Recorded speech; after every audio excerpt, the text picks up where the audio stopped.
tumanggap ang utos ko.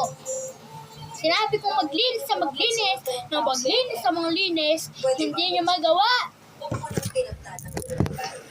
Ano ako, senyorito? Parang hindi pag-isahan ninyo? Ha? Ito nilalabhan ang papa ninyo. 25 years na to, ha?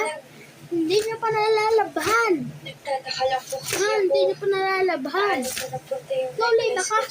Mag-ano ka naman dito, ha? Sa dark room eh. Hindi naman wag kang mag-ano. Sinabi kong mag-aral kayo. Are you trying Yung lahat, ha?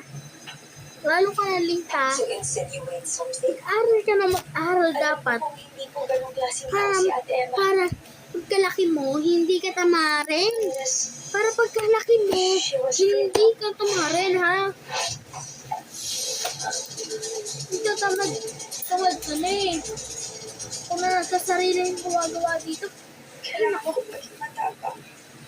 Paunawa, ha? Paunawa to. Kailangan ko ipakan yung sarili ko. Nagigigil ako sa inyo.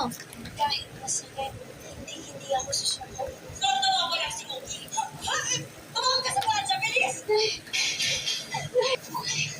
Nagugusto mo na ang plato eh. Oo nga, naglalaba eh. Eh, bakit antong labahan mo, ha? Antong labahan mo? Antong labahan mo? Antong labahan mo? Hindi mo basta-basta makukuha sa akin ang anak ko. Papalibo. Ang papalibo mo? Ha? Ang papalibo mo? Ayun, nagtatrabaho yun. Dahil kapag sarili kami, nung kabataan namin, asin ulam, asin kape, gatas ang ulam. Ngayon yung toyo ulam. Ngayon nga, fried chicken, adobo, nigang, ayun na yung mga street food na mga gusto ninyo. Ayun yung mga gusto na.